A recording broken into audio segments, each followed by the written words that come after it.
Oke, lanjut lagi kita membahas tentang Rohingya. Di video kali ini kita akan menampilkan satu video dari navigator kapal. Jadi beliau ini bekerja di kapal laut.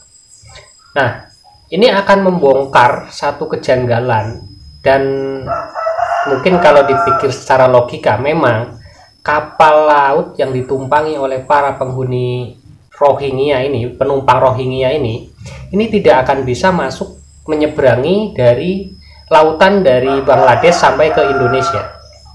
Tapi sebelumnya saya ingatkan lagi, untuk tombol yang masih merah silakan diklik biar jadi warna hitam. Kalau yang sudah hitam berarti sudah subscribe. Saya ucapkan banyak terima kasih. Oke, lanjut. Yang akan saya tampilkan nanti ini adalah seorang navigator kapal yang beliau memang bekerjanya selama ini adalah di kapal. Dan inilah perkiraan dari beliau ini, bahwa kapal Rohingya ini tidak mungkin bisa menyeberangi lautan yang jauhnya dari mana Bangladesh ke Indonesia, yang ombaknya itu begitu besar. Dan diperkirakan di tengah-tengah itu akan pasti terkena ombak dan kemungkinan tidak sampai ke Indonesia, mereka itu sudah tenggelam. Tapi dengan kapal sekecil itu dia masih bisa menyeberangi dan bisa sampai ke Indonesia dengan bekal makanannya pun yang masih seger-seger. Jadi seperti perkiraan saya, dugaan saya seperti di awal-awal video kemarin, ini sama persis dengan yang diperkirakan oleh navigator kapal ini. Nah, seperti apa penjelasan beliau? Mari kita dengarkan lebih dulu. Rohingya itu nggak mungkin bisa berlayar sampai ke Indonesia kecuali dibawa oleh orang lain. Ini dia penjelasannya. Satu, desain kapal. Kapal ini tidak didesain untuk nyeberangi samudera, untuk alur-alur jauh.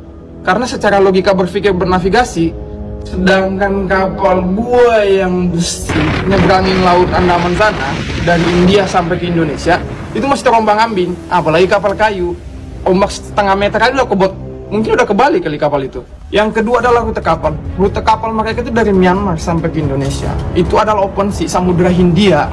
Itu berasa loh cuy, itu alurnya lumayan keras loh di situ. Kecuali kalian dari Kalimantan sampai ke Pulau Jawa, itu beda cerita. Itu pun kalau bisa selamat dengan kapal yang seperti itu.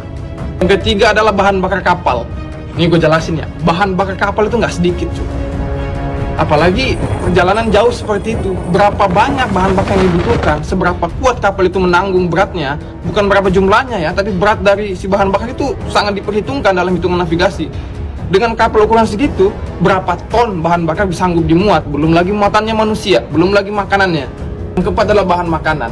Ini yang banyak perdebatan, karena ketika sampai di Indonesia bahan makanannya masih banyak, terus buah-buahannya masih segar katanya, sayur-sayurannya masih bagus. Secara logika, kalau perjalanan dari Myanmar sampai ke Indonesia, misalnya oke, kita let's say seminggu atau 2 minggu lah misalnya, itu tuh bahan makanan udah pasti basi nggak sih? Karena nggak mungkin ada freezer di sana, nggak mungkin ada kulkas. Terus juga berapa banyak konsumsi yang harus kalian makan gitu loh untuk sampai ke Indonesia, karena jumlahnya itu bukan 10-20 orang, ya ratusan cuy. Nah, gue ada pengalaman ditahan di Bangladesh selama 1 bulan, itu ngabisin hampir 100 juta. Nanti gue buatin videonya. Jadi secara logika navigasi itu nggak mungkin cuy bisa berlayar dengan kapal desain seperti itu, muatan penumpang sebanyak itu bisa sampai ke Indonesia, apalagi melewatin Samudra Hindia itu. Waduh, lumayan inilah. Sekali lagi ini pendapat gue, asumsi gue sebagai orang yang memang pekerjaannya sebagai navigator di kapal, yang bekerja di kapal. Jika ada kesalahan gue minta maaf. Nah, sama dengan dugaan-dugaan kita dari video-video sebelumnya, bahwa kapal ini tidak akan bisa menyeberangi Samudra Hindia yang ombaknya begitu besar. Dan dugaan kita selama ini kan mereka dibawa oleh kapal besar dari Bangladesh, setelah mendekati perairan Indonesia mereka baru pindah ke kapal perahu yang kecil-kecil seperti ini. Itu dugaan kita selama ini. Ternyata ini orang kapal yang memang ahli dan ikut sering kesana sini di kapal antar penyeberangan lintas internasional, mereka juga mengatakan seperti itu. Jadi nggak mungkin kapal ini berlayar dari Bangladesh menuju ke Indonesia. Itu nggak mungkin. Pasti mereka dibawa oleh kapal besar. Sedangkan kapal besar aja di tengah-tengah Samudra Hindia aja dihantam ombak sampai terombang-ambing seperti itu. Apalagi hanya kapal kecil sekecil yang ditumpangi oleh orang Bangladesh ini pasti terbalik, mereka sudah hilang di tengah lautan. Ya kita tahu sendiri kalau namanya ombak di laut lepas, Samudra Hindia itu seperti apa ombaknya. Dengan kapal kecil sekecil ini, dengan muatan orang yang begitu banyak, bebannya udah segitu berat, pasti dia akan terbalik. Tidak mungkin dia akan bertahan dari sapuan ombak yang ada di tengah lautan. Tapi dia dengan perjalanan 22 hari bisa dengan aman dan selamat sampai ke Indonesia. Nah ini perlu dipertanyakan, siapa yang membawa mereka dari sana hingga ke perbatasan Indonesia, itu siapa? Nah nanti kita bahas lagi nih untuk keamanan kita, kapal-kapal laut patroli kita, nanti akan kita bahas lebih dalam lagi tapi nanti di video berikutnya, enggak di video ini, karena nanti kalau dibahas sekarang terlalu panjang juga durasinya. Lalu bahan bakar kapal, bakar kapal juga tadi dibahas. Bahan bakar kapal dari Bangladesh ke Indonesia, ya kemungkinan kapal sekecil itu kan hanya dimuati bahan bakarnya saja, dia nggak akan mampu, nggak cukup untuk muat bahan bakarnya, satu perjalanan aja nggak mampu. Lah ini udah muat orang begitu banyak, sampai ratusan jumlahnya, udah berapa ton beratnya. Nah kapal itu kira-kira dengan kapal sekecil itu mampu untuk memuat bahan bakar seberapa banyak? Paling hanya setengah perjalanan sudah habis. Kecuali nih muatan itu dipulin aja semua, nggak ada manusia nih, dipulin bahan bakar semua, muatan bahan bakar semua, penumpangnya hanya satu aja nakodanya, kemungkinan minyaknya itu cukup dari sana ke sini. Cukup si bahan bakar itu untuk berlayar dari Bangladesh ke Indonesia jika isinya bahan bakar semua. Lah ini bahan bakarnya cuma sedikit, orangnya, penumpangnya yang banyak. Walaupun memang isinya itu bahan bakar semua, nggak akan nyampe juga. Di tengah-tengah nanti kesapu ombak, tenggelam juga kapalnya, nggak nyampe ke Indonesia.